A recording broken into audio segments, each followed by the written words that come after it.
PTI का खुसूसी पार्लिमानी committee के इजलास से अलग रहने का ऐलान। 26वीं आईनी तरमीम पर पार्टी पॉलिसी के खिलाफ वोट देने वाले अरकान के खिलाफ कार्रवाई का फैसला।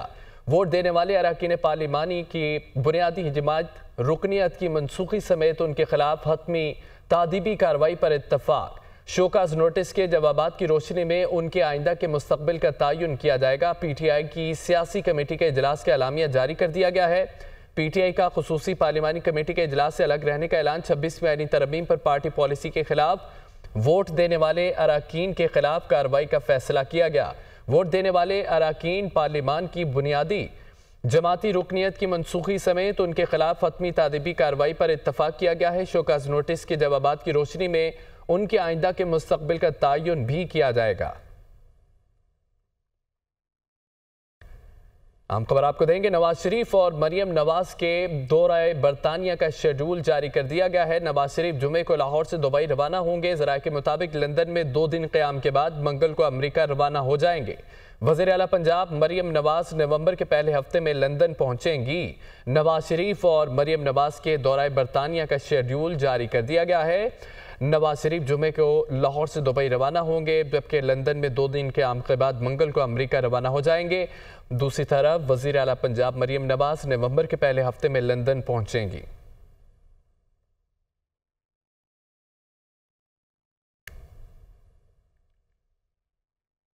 अब आपको बताते चलें कि चीफ जस्टिस की तकर्री के लिए पार्लिमानी कमेटी की तश्कील मुकम्मल। नून लीग की जानिब से सैनेटर आजम रज़ी तारड़, पीपल्स पार्टी की जानिब से सैनेटर फारूक एच नाइक नामजद किए गए हैं। पीटीआई ने सैनेटर अली जफर और जेयूआई ने सैनेटर कामरान मुर्तज़ा को नामजद कर दिया। चेयरमैन सेनेट ने कमेटी के लिए 4 सैनेटर्स के नाम स्पीकर कौमी असम्बली को भिजवा दिए। कौमी असम्बली से नून लीग के ख्वाजा आसिफ, एहसन इकबाल, शाइस्ता परवेज मलिक नामजद की गए हैं। पीपल्स पार्टी ने राजा परवेज अशरफ और नवीद कमर के नाम भिजवाए। सुन्नी इत्तेहाद काउंसिल की जानिब से बैरिस्टर गोहर और साहिबजादा हामिद रजा नामजद किए गए। एमक्यूएम की जानिब से राना इंसान को नामजद किया गया है। कौमी असम्बली सेक्रेटेरिएट के अरकान के नामजद नाम मसूल नोटिफिकेशन जारी। कमेटी का ऐलान आज शाम 4 बजे किया जाएगा। पार्लियामेंट हाउस में होगा। टीओआर्स तय किए जाएंगे। वजारत कानून के 3 सीनियर जजेस का पैनल तलब किया जाएगा। कमेटी जजेस के पैनल में से चीफ जस्टिस पाकिस्तान का इंतखाब अमल में लाएगी। चीफ जस्टिस की तकर्री के लिए पार्लिमानी कमेटी की तश्कील मुकम्मल हो चुकी है। नून लीग की जानिब से सैनेटर आजम रज़ी तारड़, पीपल्स पार्टी की जानिब से सैनेटर फारूक एच नाइक नामजद, पीटीआई ने सैनेटर अली जफर और जेयूआई ने सैनेटर कामरान मुर्तज़ा को नामजद कर दिया। चेयरमैन सेनेट ने कमेटी के लिए 4 सैनेटर्स के नाम स्पीकर कौमी असम्बली को भिजवा दिए हैं। कौमी असम्बली से नून लीग के ख्वाजा आसिफ, एहसन इकबाल, शाइस्ता परवेज मलिक नामजद की गई हैं।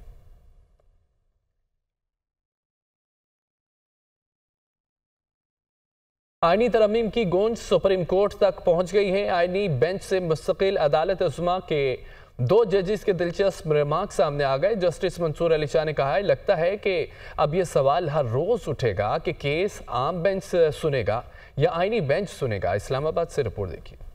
26वीं आईनी तरामीम के तहत आईनी बेंच का क़याम। कौन से मुकदमात किस बेंच के सामने जाएंगे? जस्टिस मंसूर अली शाह और जस्टिस आयशा मलिक के दिलचस्प रिमार्क्स। मुसाबकती कमीशन से मुतालिक हाई कोर्ट के फैसले के खिलाफ अपील पर समाअत के दौरान जस्टिस मंसूर अली शाह ने मुस्कुराते हुए सवाल किया कि क्या ये केस अब आईनी बेंच में जाएगा या हम भी सुन सकते हैं। वकील फरूग नसीम ने कहा, सियासी केसेस अब आईनी केसेस बन चुके हैं। जस्टिस आयशा मलिक ने फरूग नसीम को मुखातिब करके रिमार्क्स दिए कि चले जी अब आप जाने और आपके आईनी बेंच जाने। जस्टिस मंसूर अली शाह ने कहा, 3 हफ्तों तक केस की समाअत मुलतवी कर रहे हैं। जब तक सूरत-ए-हाल वाज़ेह हो जाएगी, वैसे भी हमें खुद समझने में कुछ वक्त लगेगा।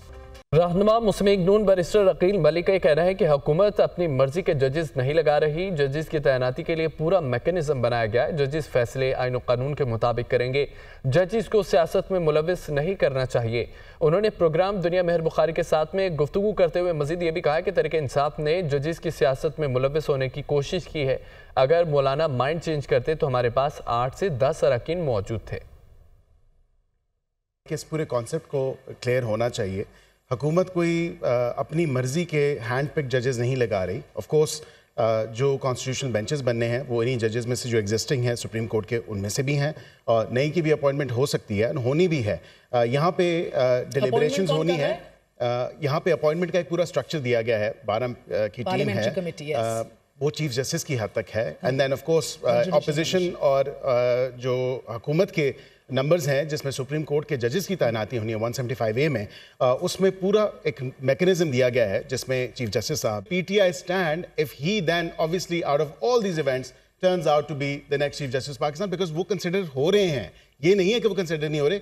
With in this special parliamentary committee महर ये मैं आपको बता सकता हूँ कि they will have to actually provide reasoning, और इन्होंने पूरे उनकी फिटनेस, उनके लीगल एक्यूमेन, उनकी लीगल विजडम, उनका एक्सपीरियंस, उनका एडमिनिस्ट्रेटिव एक्सपीरियंस, उनकी ओवरऑल रेपुटेशन एंड जनरल जो उनके डिसीजंस हैं, ये तमाम तर चीज़ें डिस्कस होनी है।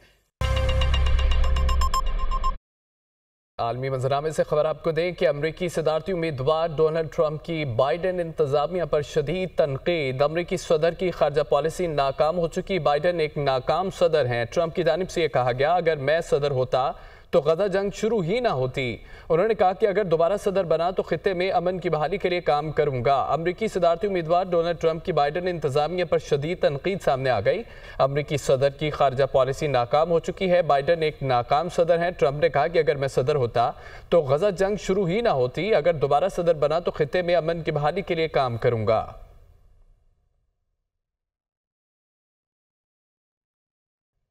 इसराइल का शाम के दारुल हुकूमत दमिश्क पर मिसाइल हमला हुआ, 2 शहरी जाँ बहक, मुतअद्दिद जख्मी हो गए। जख्मियों में बच्चे और खवातीन भी शामिल हैं। इसराइली हमलों में मुतअद्दिद इमारतें और गाड़ियों को तबाह कर दिया गया है। इसराइल का शाम के दारुल हुकूमत दमिश्क पर मिसाइल हमला, 3 शहरी जाँ बहक हो गए, मुतअद्दिद शदीद जख्मी हुए। जख्मियों में बच्चे और खवातीन भी शामिल। इसराइली हमलों में मुतअद्दिद इमारतें और गाड़ियाँ तबाह हो गई। इसराइल का शाम के दारुल हुकूमत दमिश्क पर मिसाइल हमला हुआ।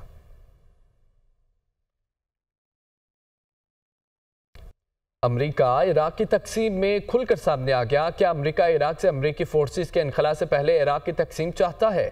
सवाल उठ गए। जनूबी इराक में जल्द कुर्द रियासत कायम होनी चाहिए। इराक में तमाम कुर्द ग्रुपों को अपनी आज़ाद रियासत के क़याम के लिए मुत्तहिद होना चाहिए। तमाम कुर्द सियासी पार्टियां बाहमी बातचीत से बगैर ताख़ीर के आइंदा इलेक्शन में अपनी नुमाइंदा हुकूमत का इंतखाब करें। अमरीकी वज़ारत ख़ारजा के नायब तर्जमान वेदांत पटेल की न्यूज़ कॉन्फ्रेंस के दौरान इराक में कुर्दिस्तान रियासत की हामी कुव्वतों से अपील की गई है। अमरीका इराक की तकसीम में खुलकर सामने आ गया। क्या अमरीका इराक से अमरीकी फोर्सेस के इनखला से पहले इराक की तकसीम चाहता है? सवाल उठ गए। जनूबी इराक में जल्द कुर्द रियासत कायम होनी चाहिए। इराक में तमाम कुर्द ग्रुपों को अपनी आज़ाद रियासत के क़याम के लिए मुत्तहिद होना चाहिए। तमाम कुर्द सियासी पार्टियाँ बाहमी बातचीत से ताख़ीर के आइंदा इलेक्शन में अपनी नुमाइंदा हुकूमत का इंतखाब करें। अमरीकी वज़ारत ख़ारजा के नायब तर्जमान वेदांत पटेल की न्यूज़ कॉन्फ्रेंस। आगे बढ़े और आपको बताएं कि सीनियर वकील रहनुमा हामिद खान ने आईनी तरमीम के खिलाफ वकला तहरीक का ऐलान कर दिया। हामिद खान एडवोकेट ने सुप्रीम कोर्ट में मीडिया से गुफ्तगू करते हुए कहा कि तहरीक चलाने के लिए नेशनल एक्शन कमेटी बनाने की तजवीज़ देती है। मुल्क भर में वकला को कॉल करेंगे। वकला 25 अक्टूबर को मुल्क में यौम निजात मनाएंगे। हम वकला इस आईनी तरमीम को मुकम्मल तौर पर मुस्तरद करते हैं। हम एक नेशनल एक्शन कमेटी बना रहे हैं और हम फाइनलाइज जल्द करके इंशाल्लाह उनकी मीटिंग कॉल करके एक सारे पाकिस्तान में कॉल देंगे कि हमने ये मूवमेंट कैसे आगे लेके जानी है। हम ये भी अपील करेंगे आप सारे वकला से 25 तारीख को मौसूफ यहाँ से रुखसत हो रहे हैं। वो दिन मैं समझता हूँ पाकिस्तान में वकला यौम निजात के तौर पर मनाएंगे।